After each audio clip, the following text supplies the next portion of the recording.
By the time the third truck backed into Elias Turner's cornfield, half the town had already heard what he was doing. It was a gray October morning in Mason Ridge, Iowa. The kind of morning when the wind scraped over the stubble and carried every smell for miles.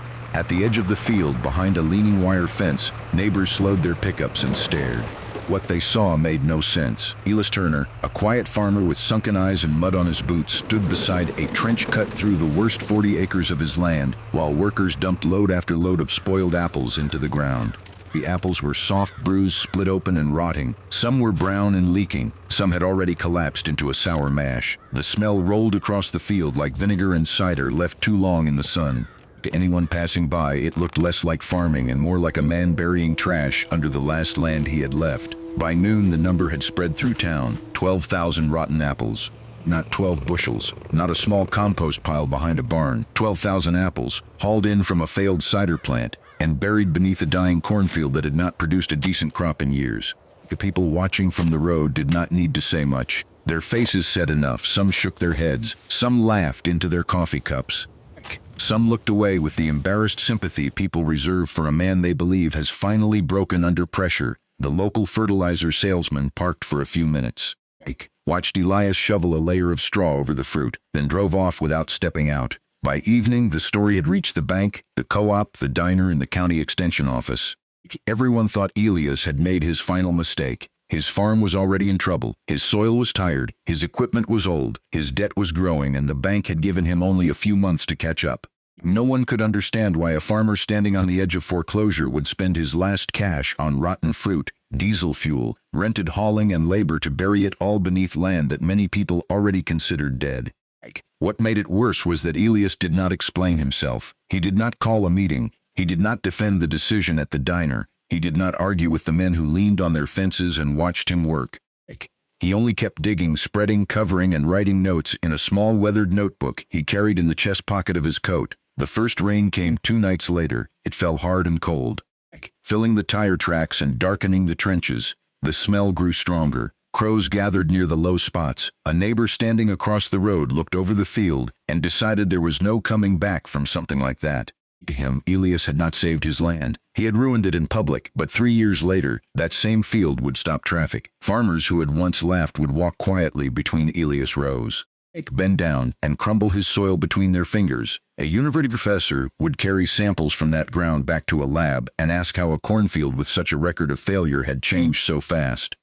The bank that once prepared foreclosure papers would extend him credit without hesitation, and the worst 40 acres on the Turner farm, the land people had called finished, would produce a harvest that made the whole county reconsider what dead soil really meant. The question was not whether Elias Turner was desperate. Everyone knew he was.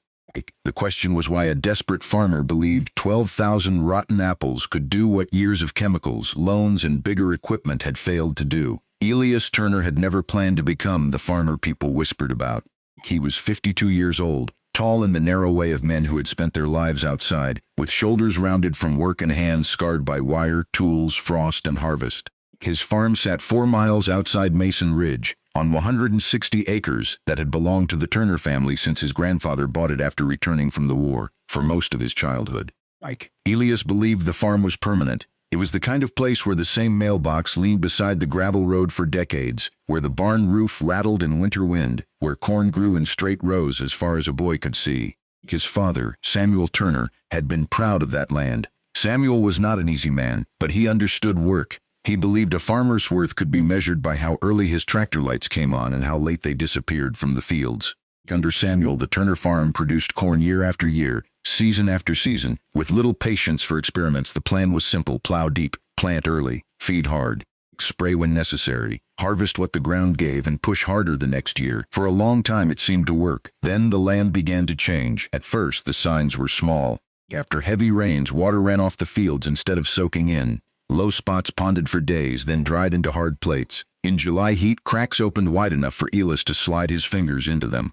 The soil that had once held together in dark crumbs became pale, dusty, and tight. Every year it seemed to need more fertilizer to give the same yield. Every year the equipment had to work harder.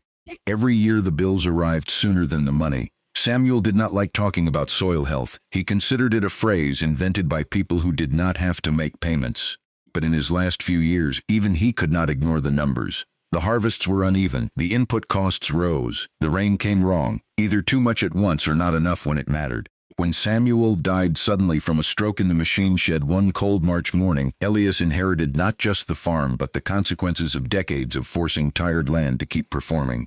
The loss hollowed him out. Samuel had been difficult, stubborn, and often silent, but he had been the center post of the farm. After the funeral, Elias found his father's cap hanging on a nail by the back door and left it there. The cap had once been dark blue, but by that spring it was filmed with the same gray dust that blew off the south field whenever the wind rose. Elias noticed it every morning when he put on his boots. He never touched it. Moving it felt too much like admitting that the old way had failed and that his father was no longer there to answer for it. Then the bank statements came. There was operating debt from the previous season. There was a machinery note on a tractor that should have been replaced 10 years earlier. There were repairs charged to credit. There was a land payment. Samuel had refinanced during the bad year. Elias had known things were tight, but he had not known how close they were to breaking. The next 2 seasons were cruel. The first brought a dry spring and a summer heat wave that curled the corn leaves by noon. The second began with hard rain that washed gullies into the fields, followed by a long dry stretch that baked the surface into a crust.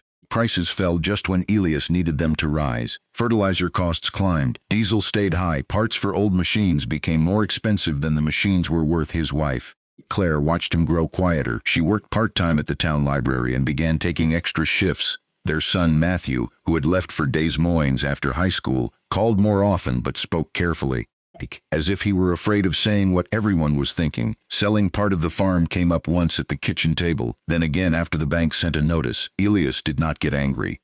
He only looked through the window at the fields behind the house and said nothing. The worst ground was the south field, 40 acres that sloped gently toward a drainage ditch. It had once been good land. By the time Elias took over, it was a patchwork of weak corn, bare spots, compaction, and erosion. In dry years, the corn there fired early. In wet years, the topsoil moved. The agronomist from the co-op suggested more lime, more nitrogen, a deeper rip, and a stronger herbicide program. Elias tried what he could afford. Nothing changed for long. By late summer, the bank gave him 6 months to improve his position or begin selling assets. That sentence settled over the farm like winter. There are moments in a farmer's life when the problem stops being weather, price, or machinery and becomes something deeper. Elias felt that in the south field one evening after harvest, the combine had come through, but there was little to show for it. The ground looked exhausted, not empty. Exhausted as if it had been asked for too much and given up answering. He knelt and dug his fingers into the soil. It broke into hard clods with gray dust inside. There were no worms, no sweet smell, no softness, only mineral residue and fatigue. A week later, while driving home from the parts store, he passed the old Mason Ridge cider works. The business had shut down after a failed expansion, leaving behind a yard full of bins. Some were empty, others were filled with apples too bruised, soft, or spoiled to sell. A sour smell drifted across the road, and Elias slowed without knowing why. He parked near the gate and looked at the piles. Thousands of apples sat there, collapsing into themselves. Waste, most people would have called it. A disposal problem, a mess. But Elias saw carbon, moisture, sugars, minerals pulled from trees and soil, food for organisms too small to see. He remembered walking in woods as a child, kicking through leaves and fallen fruit under wild trees, noticing how the soil there was always dark and springy beneath the decay. That night, Elias went into the attic and found a box of Samuel's old notebooks. Most were filled with planting dates, rainfall totals, repairs, and yields, but tucked into one notebook from decades earlier. Before Samuel had become fixed in his ways, Elias found notes from a winter soil workshop. There were rough sentences about organic matter, fungal networks, earthworms, residue breakdown, and water infiltration. One line had been underlined twice. Soil is not a container for inputs. Soil is a living engine. Elias sat with that sentence for a long time downstairs. The cap still hung by the door, gray with dust. For the first time, Elias wondered whether his father had once seen the same problem coming but had been too proud, too tired, or too trapped by payments to change course. By morning, Elias had made the decision that would turn him into a joke. He contacted the cider plant owner and offered a small amount for the spoiled apples if he could haul them away. The owner was glad to be rid of them. Elias did not have enough money to do it properly, but he had enough to do it stubbornly. He rented trucks, borrowed an old manure spreader, bought straw bales from a neighbor who charged him more than usual, and gathered leaves from the town's fall cleanup piles. He cleaned out the old manure pack behind the cattle shed. Even though he had sold the last cows years before, he was not trying to bury fruit and hope for magic. He was trying to rebuild what the soil had lost: organic matter, microbial food, moisture-holding structure, and biological life. The apples alone were too wet and sugary. He knew that from the smell, so he mixed them with straw, dry leaves, old manure, and shredded stalk residue. He wanted the ground to digest the mixture slowly, not rot into a sour mess, but from the road it looked insane. For 3 days, Elias worked across the south field. He opened shallow trenches, spread the apple mixture, covered it, and marked each strip with stakes. He kept records of depth, spacing, moisture, and materials. He left some areas untreated so he could compare them later. He took soil samples from every section, labeling jars on the tailgate of his pickup with a black marker. The laughter began before he finished. Farmers around Mason Ridge had seen strange ideas come and go. They had heard about organic growers, no-till converts, rotational grazers, cover crop believers, and every new promise that passed through farm magazines. But rotten apples under corn ground was easy to mock. It sounded childish. It smelled worse, and because Elias was already in financial trouble, people assumed he had crossed from experiment into collapse. The pressure did not come only from neighbors. The bank officer drove out after hearing that Elias was burying waste in a mortgage field. He stood near the driveway in polished shoes and looked toward the South 40 with visible discomfort. The fertilizer salesman stopped by with charts showing what the corn needed in pounds of nitrogen, phosphorus, and potassium, warning that rotten fruit would not replace a real fertility program. A county official asked whether Elias was creating a pest issue. Even the co-op agronomist, who was not unkind, advised him to be careful before sacrificing acreage he could not afford to lose. Elias listened to all of them. He nodded when they spoke. He did not argue. He did not claim he had discovered something revolutionary. He simply said he was trying to feed the soil and left it there. That quietness bothered people more than anger would have. The first year did not test his idea gently. It nearly broke him. Winter came early, freezing the top layer before the ground had settled. In spring, the south field looked uneven and sick. Some strips were darker and softer, but others were wet, sour, and heavy. When Elias planted corn, the planter dragged in places where the buried mixture had not broken down properly. By June, long ribbons of corn had turned yellow, not the faint yellow of ordinary stress, but the dull, defeated yellow of plants that could not get what they needed from the ground beneath them. Then came the smell. After 3 days of rain, the low end of the south field began to reek. The apple mixture in several trenches had gone anaerobic, breaking down without enough air. The odor was sharp and rotten, like vinegar poured over silage and left in a sealed barrel. It drifted all the way to the house when the wind came from the south. Claire closed the kitchen window without saying anything. Elias saw her do it. Raccoons rooted through one shallow section near the ditch. Crows gathered in the mornings. Flies rose in black bursts when Elias walked the wet rows in one patch. The corn was so uneven that a neighbor stopped along the road, stared for a while, and then drove away slowly, as if he had witnessed something too sad to joke about. The bank noticed too. In July, Elias received a letter marked confidential. It was not the usual reminder, not the polite language of ordinary pressure. It was a final review notice. The bank wanted updated yield projections, asset values, and a written plan for repayment within 30 days. If the numbers did not support continued financing, they would begin preparing for liquidation of selected assets after harvest. Elias read the letter twice at the kitchen table. Claire was across from him, sorting bills into small piles. Electricity, machinery repair, seed account, medical bill from a winter clinic visit that insurance had only partly covered. She held one envelope longer than the others, then pressed her fingers against her eyes. When she lowered her hands, her face had changed. She was not angry. That would have been easier. She was tired in a way that made Elias feel older than he was. She did not accuse him of anything. She only whispered that she did not know which bill could wait anymore. Outside the window, beyond the yard and the machine shed, the south field stood in streaks of yellow and pale green. The wind moved over it, and with the wind came that sour smell again. Elias looked at the field, then at the bank letter, then at Claire's hands resting on the bills. For the first time since burying the apples, he felt not brave, not stubborn, but foolish. That night he walked the rows with a flashlight. Mud sucked at his boots. In the worst strips, the soil was greasy and sealed. He knelt, dug with his pocket knife, and smelled the trapped rot. There was no sweetness in it, no forest floor smell, no clean breakdown. He had wanted to feed the soil, but in places he had overwhelmed it. Too much wet fruit, not enough dry carbon, too little air, too much burial. The ground was not digesting the apples. It was choking on them. He sat on an overturned bucket near the ditch until after midnight. The town had mocked him, and now the field seemed to be agreeing with them. In the morning, Elias did the only thing he still trusted himself to do. He wrote down exactly what had gone wrong. Fresh apple waste too concentrated. Trenches too deep in low ground. Not enough straw. Poor oxygen. Sour breakdown. Nitrogen tied up during decomposition. Yellow corn worse in wet strips. Better growth where mixture was thinner and near residue. The notes did not save the crop. They did not calm the bank. They did not pay the bills on Claire's table. But they gave the failure a shape, and once a failure had a shape, Elias could work against it that summer. The harvest from the south field was poor enough to hurt. Not poor in a dramatic, cinematic way. Poor in the way that shows up line by line on a balance sheet. The treated strips did not justify the expense.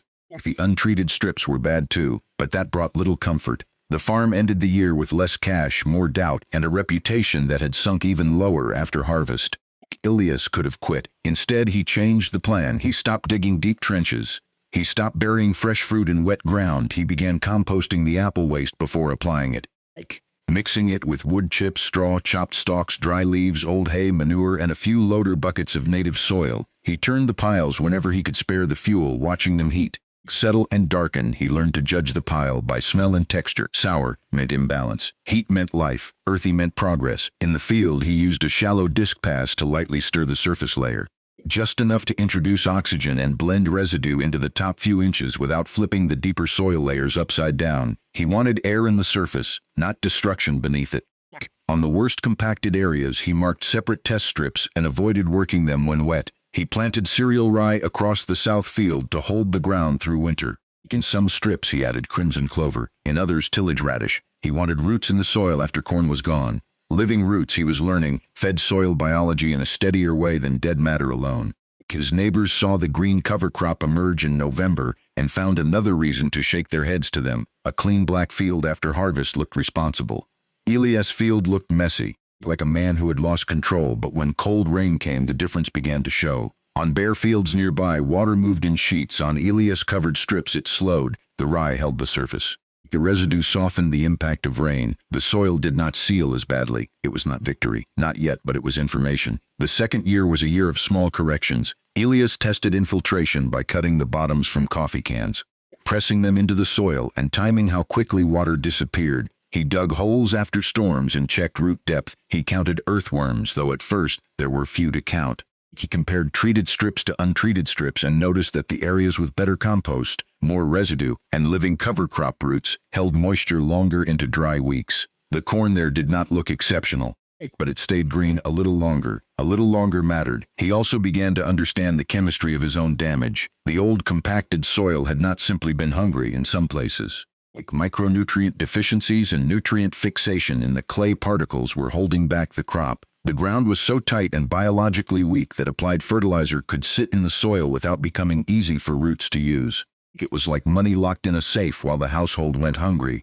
Loosening the structure, adding organic matter, and rebuilding microbial activity did not replace fertility management. But it helped the plant reach what had already been there. The farm still struggled. A gearbox failed during planting and cost money he did not have. A windstorm flattened part of the rye before he could terminate it properly. One field became too wet to plant on time. The bank demanded updated numbers. Claire worked late at the library and came home with tired eyes. Matthew visited one weekend in late May. Elias was in the south field trying to open a compacted spot near the old apple trenches with a spade. The soil was still heavy from rain, and every lift took more strength than he wanted to admit. Matthew stood at the edge of the rows for a while, watching his father breathe hard and lean on the shovel handle. Elias told him he did not need help. Matthew stepped into the mud anyway. He did not make a speech. He did not say he believed in the experiment. He did not apologize for staying away. He only reached out, took the shovel from Elias' hands, and drove it into the ground himself. The first cut barely went in. He set his boot harder on the blade and tried again. Mud splashed his jeans. Elias watched in silence. For the next hour they worked side by side, trading the shovel back and forth without talking much. It was not a reconciliation anyone would have noticed from the road, but when Matthew left that evening, there was mud on his truck floor and soil under his fingernails. Elias saw it and carried that image through the rest of the season. There were still evenings when he doubted everything. He would stand near the old barn after dark, listening to the metal roof tick as it cooled, and wonder whether he was simply giving the farm a slower, stranger death. Selling would have been painful but clean. Failure after years of effort would be something else. It would mean he had asked his family to believe in a field that could not repay them. But each time he considered stopping, the soil gave him one more reason not to, a spadeful that held together differently. A patch where corn roots pushed deeper than before, a place where water soaked in instead of running a worm under residue, a smell after rain that reminded him of timber ground. The changes were too small for the town to respect, but too real for Elias to ignore. By the third spring, the south field no longer behaved like the same land. The planter moved more smoothly through sections that had once been tight. The soil surface, protected by residue and cover crop roots, did not crust as badly after rain. When Elias dug into the treated strips, he found aggregates, small crumbs of soil bound together by roots. Fungi and microbial activity. Pores held air. Pores let water enter. Pores gave roots a path downward. That season brought a dry July around Mason Ridge. Corn leaves rolled tight by afternoon. Many fields turned gray-green under the heat. Elias watched his South 40 with dread, expecting the same familiar collapse, but the treated strips held longer. Their leaves still curled in the worst heat, but they recovered by morning. The roots had followed moisture deeper. The soil, with more organic matter and better structure, held water that would once have run off or evaporated. For the first time in years, Elias allowed himself to hope before harvest. Hope made him cautious. He did not talk about it. He did not brag. He did not invite anyone to look. He only kept records, checked ears, measured stand counts, and walked the field at sunrise when the dew still clung to the leaves. The harvest did not come all at once as a miracle. It came row by row, through the monitor in the combine, through wagon weights, through numbers that made Elias sit still after shutting off the engine. The south field, the failed field. The field that had smelled like rotten apples and humiliation, outperformed every expectation. It did not make him rich. It did not erase all the debt in one season, but it produced enough to change the conversation. More important, it did so with a smarter fertility plan. Elias had not eliminated inputs completely. He was too practical for that. But soil tests, tissue tests, and careful strip comparisons showed him where he could cut back and where he could not.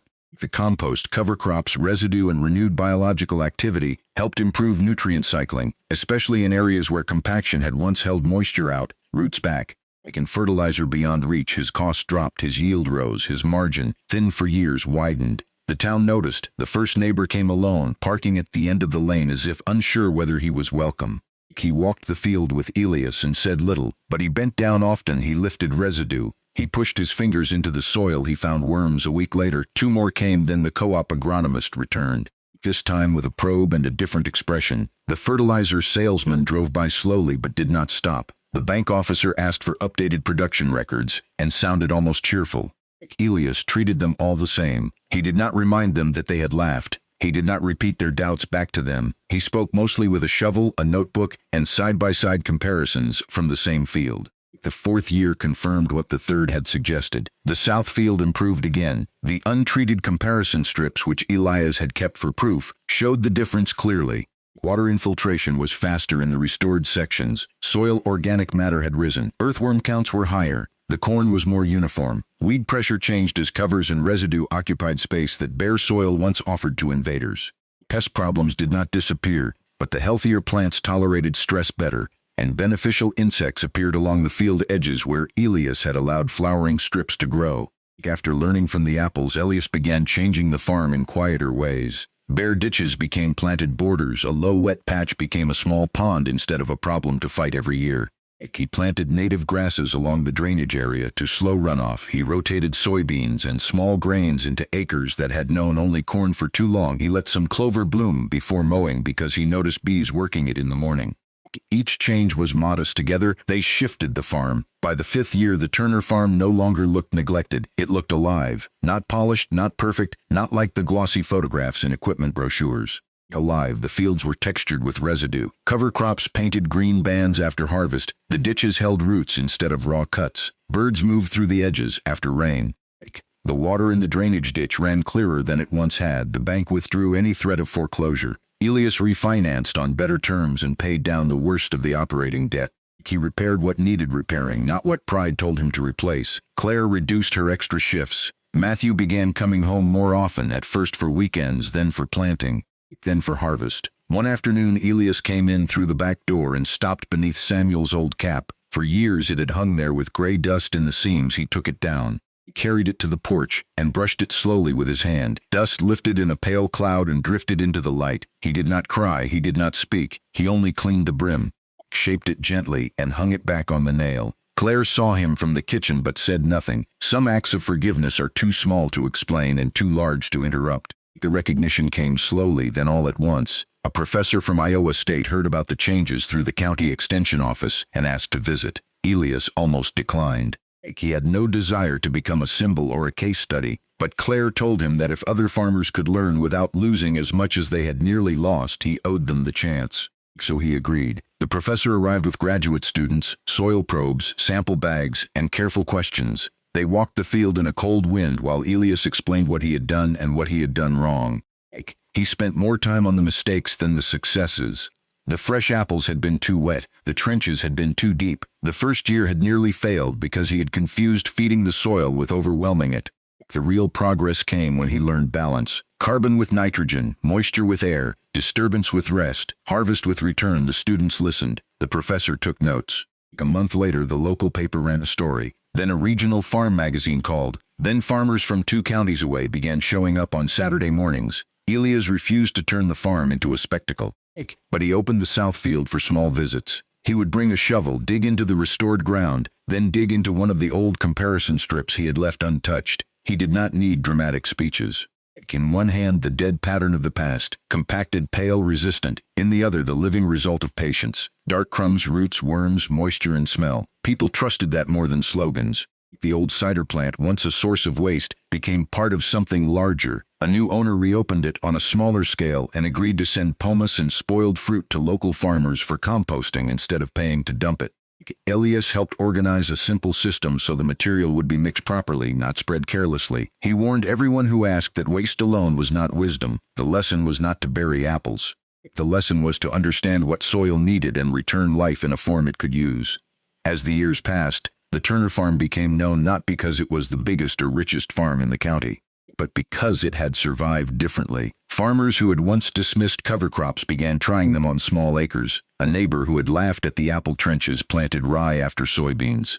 Another stopped ripping every field every fall and began measuring compaction before acting. The co-op started hosting soil health workshops in winter. The bank, once concerned only with annual production, began asking some borrowers about conservation plans and input efficiency. Elias did not claim credit for all of it. Change rarely belongs to one person, but people knew where many of the conversations had started. They had started in a stinking field everyone thought was finished. The most important legacy, though, unfolded closer to home. Matthew moved back to Mason Ridge with his young daughter, Lily. He did not return because the farm had become easy. It had not. Farming remained uncertain, exposed to markets, weather, machinery, and debt. But he returned because he saw in his father's work something different from the exhaustion he remembered as a boy. The farm was no longer just a place where a family fought the land for a crop. It had become a place where the next generation could learn without pretending the old generation had done everything wrong. Lily grew up following Elias through the fields with a small trowel. He taught her to look under residue before judging a field. He showed her how worms pulled leaves underground, how clover fed bees, how roots held soil after rain, how a handful of healthy earth smelled different from dirt scraped out of a roadside ditch. He never made it sound easy. He told her about the first year, about the smell, about the bank letter, about the night he sat by the ditch and thought he had ruined everything. One autumn evening, long after the farm had stabilized, Elias stood with Matthew and Lily at the edge of the south field. The corn had been harvested. A young cover crop was coming up between the rows, thin and green against the brown residue. The sunset spread copper light across the stubble in the distance. Combines moved through neighboring fields, their lights flickering like small stars near the horizon. Elias pushed a shovel into the ground and lifted a dark block of soil. It broke softly in his hands. A worm twisted back toward the shade. Fine roots held the crumbs together. Moisture glistened inside the structure even though there had been no rain for a week. He held it for a moment, then handed the shovel to Matthew. Matthew handed it to Lily. The girl pressed her boot against the blade. With both hands on the handle, the shovel barely sank. Matthew stepped behind her and placed one hand over hers, not taking over, only adding weight. Together they cut into the soil. Elias watched them and thought of Samuel's dusty cap hanging by the door. He thought of the bank letter on the kitchen table, Claire's hands over the bills, the rotten smell after rain, the neighbors at the fence, the first worm under the residue. and Matthew stepping into the mud when neither of them had known what to say. For years, Elias had believed he was trying to save a farm. Only then did he understand that he had been learning how to stop taking from the future just to survive the present. The people of Mason Ridge would remember the strange beginning, because stories need something they can hold on to. They would remember the trucks, the smell, the 12,000 apples, and the farmer everyone thought had lost his mind. But the real work had happened more quietly than that. It happened in the notes after failure, in the second attempt after humiliation, in the shallow pass of a disc instead of another deep wound, in a son taking the shovel from his tired father, in a grandfather handing that same shovel to a child. Elias Turner never became loud. He never built a mansion at the end of the lane or replaced the old barn with something shiny. He kept the same weathered mailbox, the same habit of carrying a notebook, the same slow way of walking a field after rain. What changed was the land beneath him and the people who learned to see it differently. And long after the laughter faded, the lesson remained. The ground beneath a farmer's feet is not conquered in a season. It is understood in layers, healed by patience, and passed on by hands humble enough to learn before they demand. What the town once called madness was not madness at all. It was a farmer finally listening. And sometimes, the thing everyone laughs at today becomes the wisdom they depend on tomorrow.